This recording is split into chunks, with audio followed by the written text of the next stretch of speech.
ជាបឋមខ្ញុំព្រះករុណាសូមលំអរកាយក្រាបថ្វាយបង្គំដល់ព្រះថេរានុថេរៈគ្រប់ព្រះអង្គសូមគោរពជម្រាបសួរដល់គណៈចាត់តាំងគណៈមេប្រយោគលោកគ្រូអ្នកគ្រូនិងមិត្តសិស្សនិស្សិតទាំងអស់គ្នាជាទីគោរពនិងរាប់អាន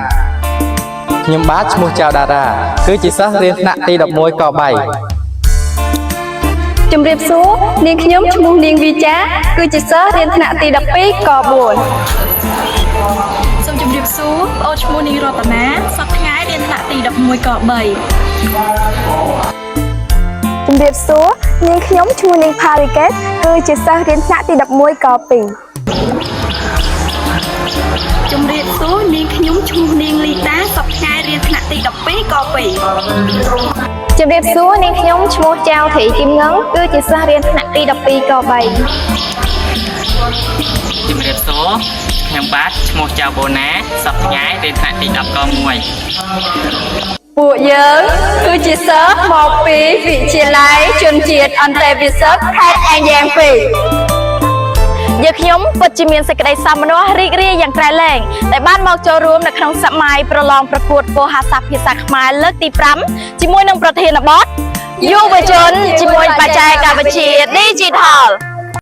យ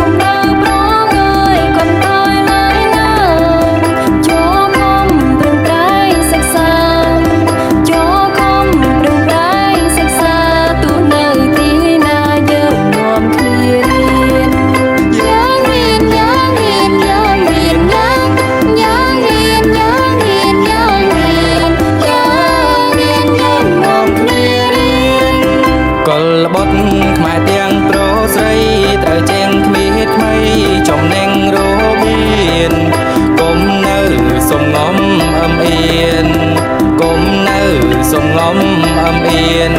ំគ្នារៀនអក្សរសាស្ត្រខ្មែរយើងរៀនយើងរៀនយើងរៀនយើងយើងរៀនយើងរៀនយើងរៀនយើងរៀនអក្សរសាស្ត្រខ្មែរ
យើងក៏បានដឹងហើយថាបច្ចេកវិទ្យា Digital គឺជាឧបករណ៍មួយដ៏មានសារៈសំខាន់បំផុតសម្រាប់ការសិក្សានិងជីវិតសម័យថ្មីរបស់យុវជនវាក៏នាំមកនូវឱកាសជាច្រើនសម្រាប់ការស្វែងយល់និងការច្នៃប្រឌិតរបស់យុវជនផងដែរ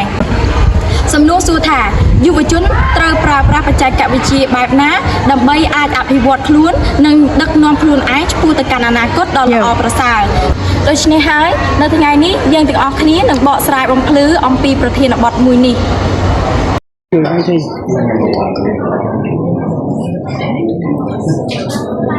ឋមនេះខ្ញុំព្រះករុណាសូមលំអរកាយក្រោមថ្វាយបង្គំដល់ព្រះថេរានុថេរៈគ្រប់ព្រះអង្គដែលគង់នៅទីនេះសូមគោរពជម្រាបសួរដល់គណៈកម្មការគណៈមេប្រយោគលោកគ្រូអ្នកគ្រូព្រមទាំងមិត្តសិស្សានុសិស្សដែលមានវត្តមាននៅទីនេះជាទីគោរពនិងរាប់អាន ខ្ញុំឈ្មោះនាងវិជារៀនថ្នាក់ទី12ក4 នាងខ្ញុំឈ្មោះនាងរតនារៀនថ្នាក់ទី11ក3 ជាសិស្សនៃវិទ្យាល័យជនជាតិអន្តរវិសិទ្ធខេត្តអេងយ៉ាង2ថ្ងៃនេះបងអូនទាំងពីរពិតជាមានកិត្តិយសខ្លាំងណាស់ដែលបានឡើងមកលើវេទិកាមួយនេះធ្វើការបកស្រាយប្រធានបទយុវជនជាមួយបច្ចេកវិទ្យា Digital ខ្លឹមសារដែលបងអូនលើកយកមកបកស្រាយនៅថ្ងៃនេះគឺបច្ចេកវិទ្យា Digital គឺជាឱកាសឬជាបញ្ហាប្រឈមសម្រាប់យុវជន នៅក្នុងសតវត្សទី21បច្ចេកវិទ្យា Digital បានក្លាយជាផ្នែកមួយដ៏សំខាន់បំផុតនៅក្នុងជីវិតប្រចាំថ្ងៃរបស់មនុស្សពីទូរស័ព្ទឆ្លាតវៃអ៊ីនធឺណិតបណ្ដាញសង្គមរហូតដល់កម្មវិធីបច្ចេកវិទ្យា Digital ផ្សេងៗទៀតទាំងនេះក៏បានធ្វើឲ្យមានការផ្លាស់ប្ដូរនៅក្នុងរបៀបរស់នៅរបៀបសិក្សានិងរបៀបទំនាក់ទំនងរបស់យើងទាំងអស់គ្នាជាពិសេសគឺសម្រាប់យុវជនបច្ចេកវិទ្យា Digital មានឥទ្ធិពលយ៉ាងខ្លាំងទៅលើការអភិវឌ្ឍនិងអនាគតរបស់ពួកគេ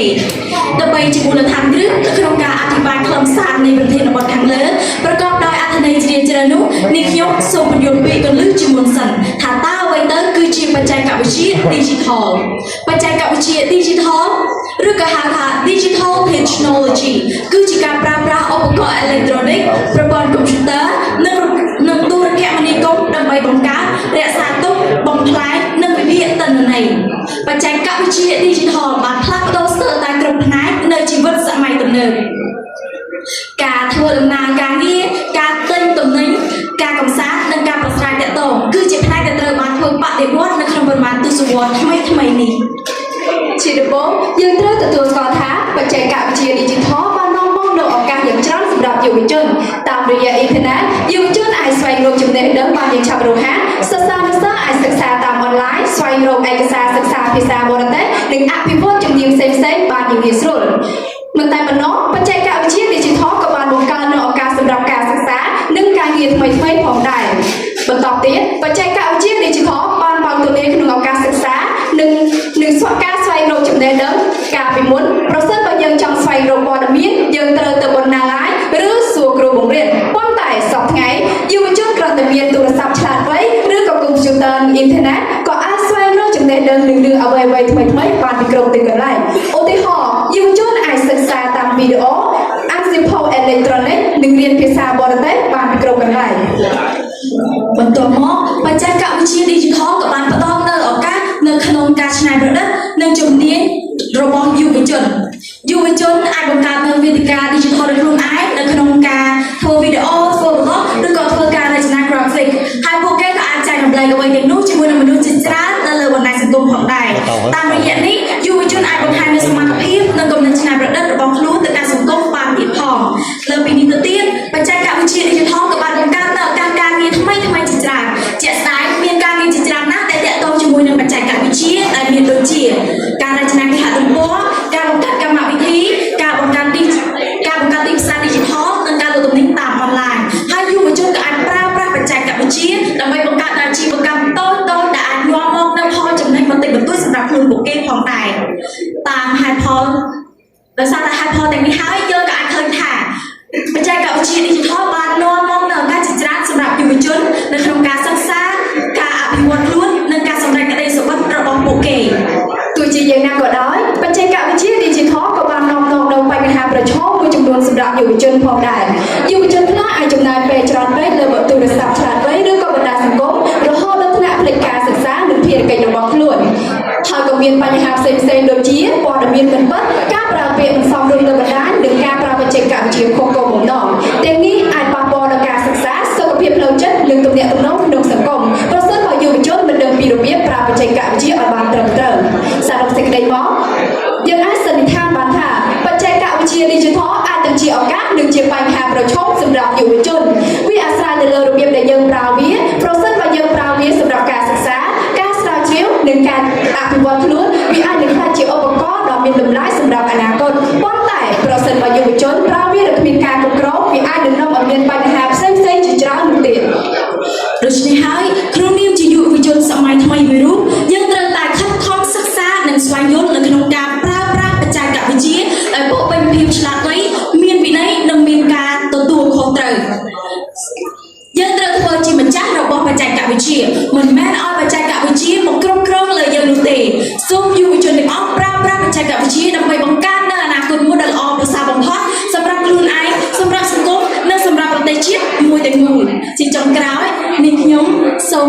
ពរដល់ព្រះថេរានុថេរៈព្រះករុណាគ្រប់ព្រះអង្គគណៈចាត់តាំងគណៈមេប្រយោគលោកគ្រូអ្នកគ្រូនិងមិត្តសិក្សានុសិស្សទាំងអស់ដែលមានវត្តមាននៅទីនេះនៅក្នុងឱកាសឆ្នាំថ្មីនេះឲ្យជួយប្រទានតែវឌ្ឍនភាពវឌ្ឍនធម៌ទីគយុយឺនយូរនិងសុភមង្គលទំបីឃ្លីឃ្លាតឡាយនាងខ្ញុំរតនានាងខ្ញុំវិជាសូមអរគុណ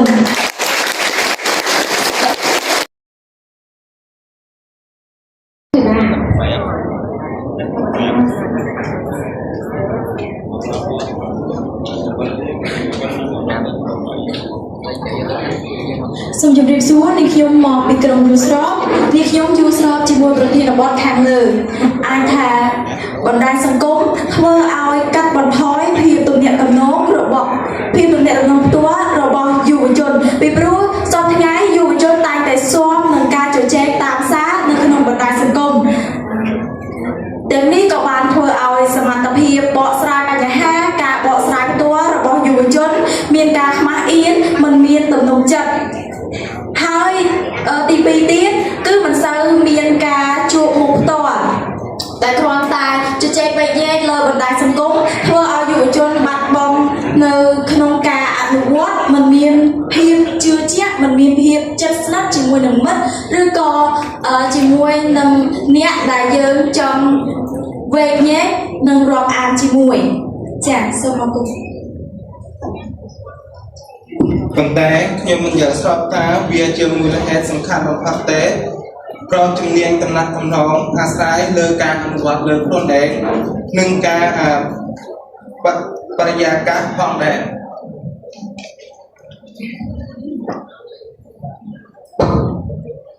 ចាហើយជួយ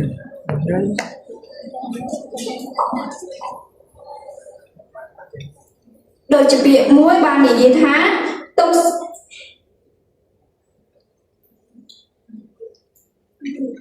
ទោះបីឮ100ដងក៏មិនស្មើជួបមុខម្ដងតាមពាក្យនេះយើងអាចសន្និដ្ឋានបានថា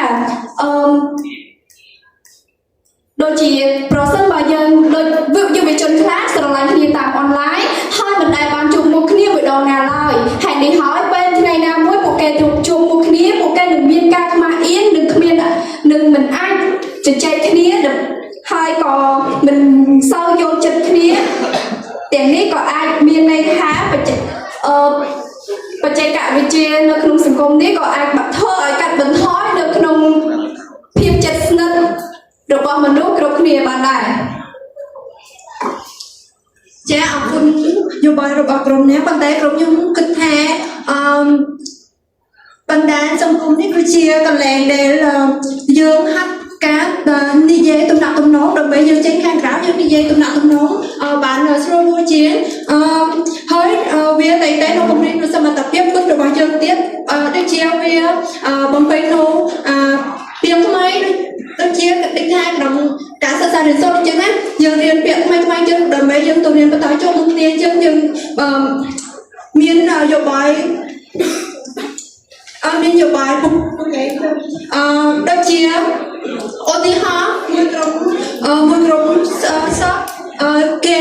ធ្វើក្រុមចាត់ធ្វើគេនិយាយគ្នាលើក្រុមចាត់អំពីនោះចិត្តនិយាយអំពីប្រធានបទអ្វីមួយដើម្បីគេចេញខាងក្រៅគេអាចគេធ្វើការបានងាយស្រួលតិចថាធ្វើឲ្យការតំណាក់តំណងគាត់នោះវាមានគោលដៅជាង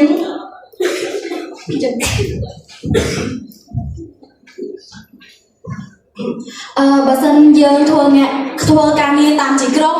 ហើយបើសិនក្នុងអំឡុងពេលយើងធ្វើការងារនោះយើងបាត់បង់អ៊ីនធឺណិតតើសួរថាបណ្ដាញសង្គមអាចជួយឲ្យយើងជជែកវែកញែកដើម្បីសម្រេចនៅប្រធានបទឬក៏ការងារនោះដែលយើងកំពុងតែធ្វើនោះទេ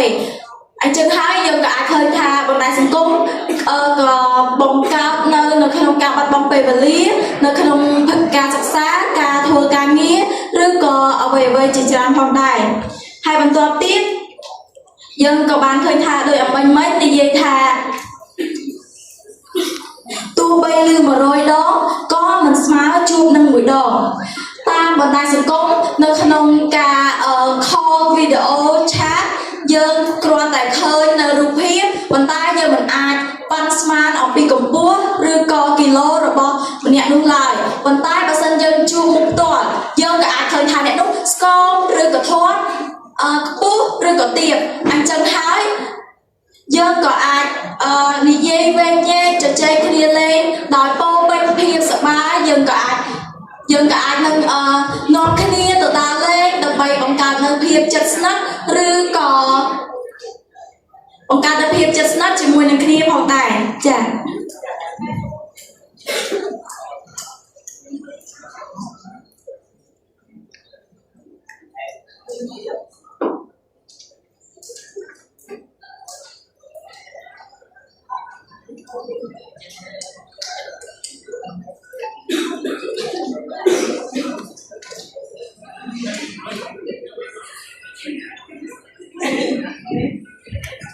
ពួកខ្ញុំសូមមិនព្រមជាបរិបទណាប៉ុន្តែក្រុមពួកខ្ញុំសូមនយោបាយបែបនេះការជជែកគ្នាតាមសារញឹកញាប់អាចជួយឲ្យយុវជនអភិវឌ្ឍជំនាញក្នុងការបញ្ចេញមតិក្រុមពួកខ្ញុំបានដាក់សំណួរថាប្រសិនថាបណ្ដាញសង្គមកំពុងធ្វើឲ្យបន្ថយភាពតាក់ទងបន្ថយដោយយុវវ័យតើយុវវ័យឥឡូវទំនាក់ទំនងបាននៅជីវិតពិតដូចធម្មតា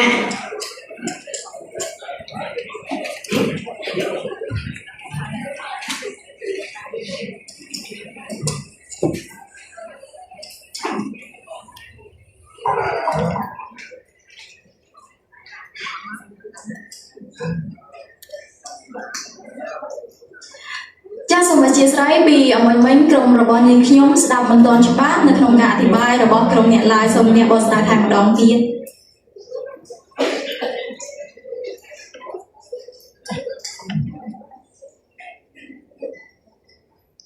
ចាបើខ្ញុំសូម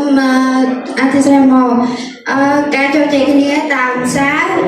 ញឹកញាប់អាចជួយឲ្យយុវជនអភិវឌ្ឍជំនាញក្នុងការបញ្ចេញមតិហើយក្រុមពួកខ្ញុំបានដាក់មួយសំណួរថាប្រសិនថាបណ្ដាញសង្គមកំពុងធ្វើឲ្យបន្ថយភាពទំនាក់ទំនងផ្ទាល់យុវវ័យតើយុវវ័យនៅទំនាក់ទំនងគ្នានៅជីវិតពិតដូចធម្មតាដែរហើយសូមអរគុណក្រុមទាំងពីរបាទ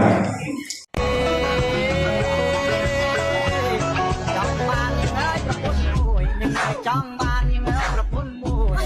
ចង់បាននាងអើយប្រពន្ធមួយចង់បាននាងអើយប្រពន្ធមួយចង់បាននាងអើយប្រពន្ធ